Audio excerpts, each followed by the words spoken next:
225쪽입니다. 선행을 하여 좋은 결과를 얻은 또 다른 예가 가흥에 살았던 포빙이다. 빙은 안희성 지양시장의 지양성주의 7번째 일곱 아들의 막내였다. 그는 절강성 평호의 원씨 집안으로 장가갔고, 이 원씨 집안으로 장가가면서 그쪽에 이렇게 대릴사위를 했던 모양이에요. 내 아버지의 좋은 친구였다. 이 얘기는 뭐냐면 원효범 선생의 아버지하고 친구 관계였다. 그러니까 이분의 사례는 멀리 있는 사례가 아니라 이 아버지하고 늘 이렇게 왕래가 있었던, 좋은 왕래가 있었던 그런 분이다 하는 얘기죠. 눈앞에 있었던 그냥 주변 사람들의 인과를 지금 얘기하는 겁니다. 포빙은 유식하고 재주 있었으나 유식도 하고 재주도 있고, 그러면은 저 정도면은 이제 과거에 급제했던 사람들도 저 정도의 학덕을 갖고 저 정도의 재능이 있는 사람이면 당연히 이게 과거에 붙을 건데 이렇게 생각을 할 만한 사람인데 항상 과거 시험에 실패하였다. 그래 이제 과거 시험에 실패하고, 그리고는 한 생각이죠. 난 이게 관직과는 인연이 없는갑다. 이렇게 그러고서는 이제 더 이상 과거 시험 안 치고, 이제 과거 쪽에, 그쪽으로, 관직 쪽으로 마음을 내려놓고, 그리고는 불교와 도교를 배우면서 소일하고 있었다. 예전에 이제 이렇게 관리로 나간 사람들은 유학을 열심히 공부하고, 그리고 이제 관리로 나가는 일이 관리로 나가지 않게 되면은 도교, 불교 이런 쪽으로 이렇게 공부를 하면서 마음을 좀 이렇게 쉬었죠. 어느 때 묘호 지방으로 여행을 가서 어떤 마을에 들어가 보수가 절실한 한 사찰을 보았다. 그 이전에 이제 스님들하고 왕래도 있었고, 또 불교도 공부하고, 그러면서, 이게 부처님 말씀이 참 기가 막히구나. 이런 이제 자기의 감동도 있고, 이런 상태였는데, 그랬을 거예요. 그러다가 이제 어느 사찰에 들려서 보니까, 이게 왜 이렇게 보수를 안 하지? 이게 막 이렇게 퇴락했는데, 관세음 보살상이 낡은 지붕에서 새어나온 빗물에 젖어 있었다. 그러면 안 되는데. 빙은 그가 가진 모든 돈을 주주에게 주면서 여행하면서 이제 이렇게 여행 자금을 가지고 있고, 그 다음에 옛날에 이분이 이제 좀 그래도 이게 성주의 아들이었고, 원씨 집안에 대릴사이로 갔지만 그쪽도 집안이 좀 괜찮았던 것 같아요. 그쪽에는 이제 왜 대릴사이로 가냐면 이쪽은 막내 아들이고 7 아들 중에 저쪽은 아들이 없는 집. 그러면 이제 그쪽에 가서 이렇게 살 수 있죠. 그런데 여행을 이렇게 할 때 어떡하냐면은 우리도 지금 보살님들도 여행을 하려고 그러면은 여행 가방이 이렇게 남자들에 비해서 좀 크죠. 남자들 여행 가방은 기내에 들어가는 그거 하나면은 일주일 여행을 아무 문제 없이 하거든요. 그런데 보살님들 여행을 보니까 막 이렇게 이만큼 이게 중간 트렁크 큰 거 이렇게 해서 그런 게 이제 따라가야 되더라고. 그 다음에 이제 이게 예전에 송광사에 있을 때 혼성조로 여행을 가게 된 상황이 생겼어요. 그러니까 이제 이 제가자 이게 보살님 두 분이 같이 따라가는 상황이 생겼거든. 그래서 그때 보니까 웬 가방이 그리 크고 저 큰 가방을 뭐를 하려고 그러나 궁금했는데 여행지에서 매일 옷이 바뀌더라고.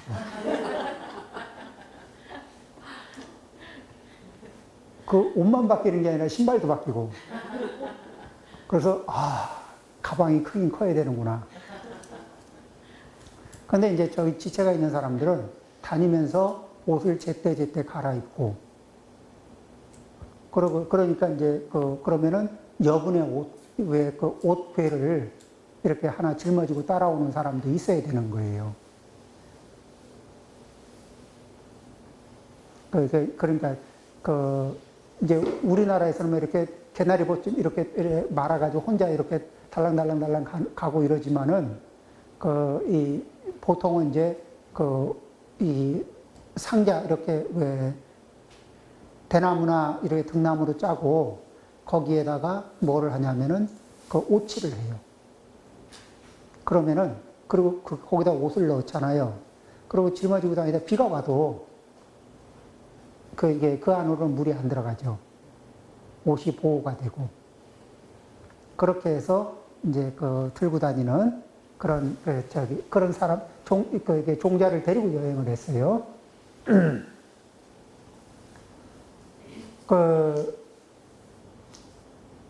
거기에서 빙은 일단 자기가 가진 모든 돈, 여행 자금을 다 털어서 주지에게 주면서 저를 보수하라고 하였다.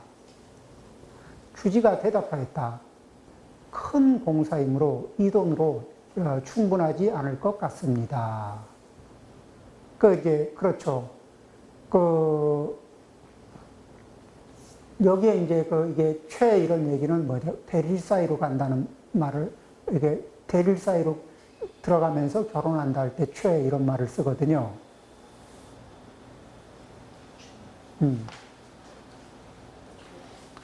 그렇게 하고, 그러니까 이제 그 다음에 이제 공대 은소, 은자를 줬던 것 같아요. 공사는 크고, 그걸 감당하기에 은자는 적습니다. 이런 얘기죠.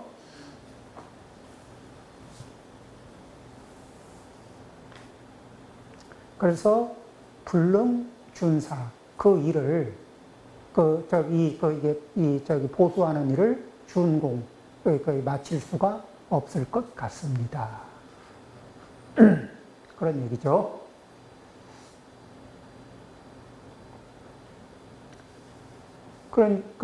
포빙은 그가 가진 모든 비싼 옷을 꺼내 주지에게 주었다. 이제 이렇게 부자들이 입는 옷은 또 비싸요. 요즘으로 치면은 이제 보살님들이 여행을 갔는데 여행 가방 안에 이게 밍크 코트, 그 다음에 뭐 이렇게 프라다,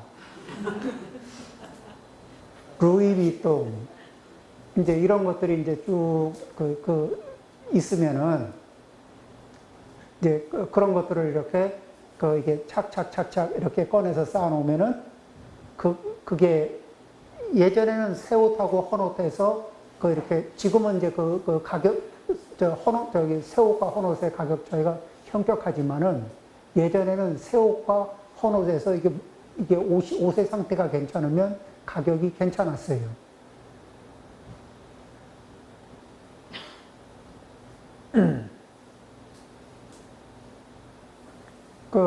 옷을 꺼내 주지에게 주었다. 그의 하인이 가장 좋은 옷은 남기라고 설득했다. 요게 이제 그 중에서 뭐냐면은 모시로 만들었는데 이게 네 배를 이렇게 겹으로 이렇게 해서 옷을 만드는 게 있나 봐요.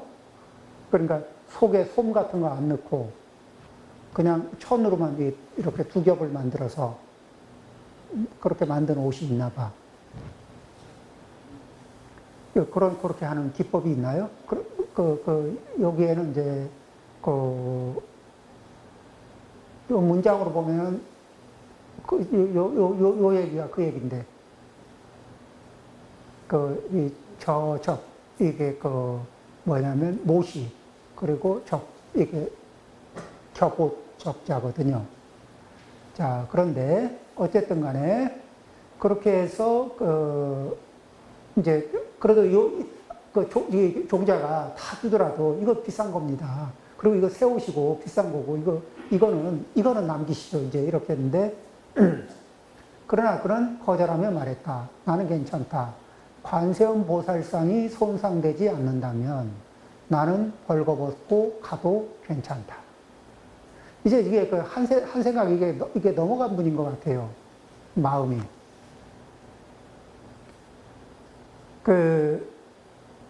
이런 거는 이제 어디에서 진짜 여기 이게 마음이 뭐냐면은 이게 관세음 보살님에 대한 지극한 공경하는 마음도 있고, 그 다음에 우리가 이 관세음 보살상이나 부처님상이 왜 이렇게 중요하냐면은 사람들이 선인이든 악인이든 안 가리고 이렇게 이제 관세음 보살상 앞에 가서 이렇게 자기 발로 가게 되면 그 앞에서는 참여하는 마음도 일으키고, 또 그 앞에서는 좀 선한 마음도 일으키고, 이 반성도 하고, 또 좀 선하게 살아보고 싶기도 하고, 그리고 또 누구를 위하는 이타의 마음도 일으키고, 그렇게 이게 기존에 가지고 있던 업력과는 다른 그런 이게 마음을 내거든. 그리고 또 그런 마음이 인연이 돼서 또 그 한 생각을 돌리면은 사람이 또 바뀌는 수도 있고 그렇습니다. 굉장히 이제 중요한 일이죠.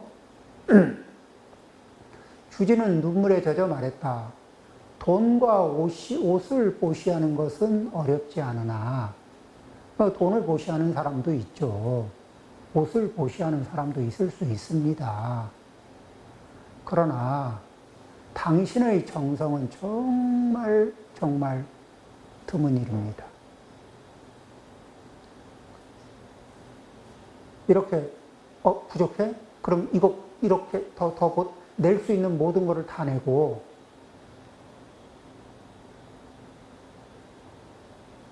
그 절이 보수된 후 빙은 아버지에게 청해 그 절에 아버지한테 이야기했고, 아버지가 그럼 같이 초청을 받은 거죠.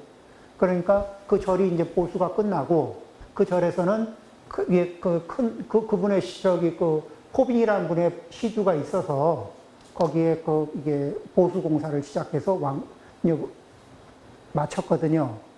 그러고 나니까 당신 덕분에 여기 보수가 잘 됐습니다. 한번 보수가 끝나는 기념으로 이렇게 법회를 할 때 방문해 주시죠. 이렇게 이제 연통을 넣었겠죠. 그리고 올 때 그냥 오지 않고 아버지한테 같이 이런 일이 있었습니다. 얘기하니까 겸사겸사해서 아버지하고 같이 온 거예요. 그래서 절에서 하루 묵은 거예요. 그 아버지는 이제 성주를 지낸 분이죠.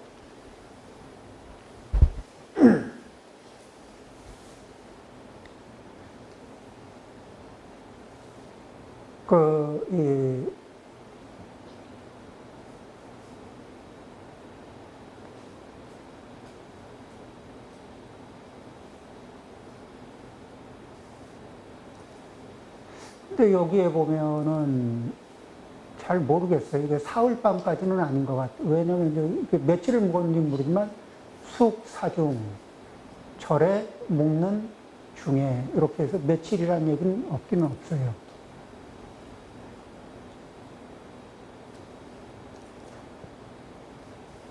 보통 뭐 사흘을 묵었는지는 모르겠는데 그냥 이게 며칠을 묵었는지는 잘 모르겠어요. 중요한 건 아니죠.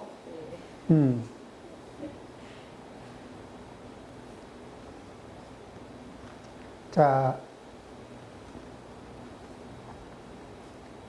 그 절을 방문하여 사흘 밤을 함께 보냈다.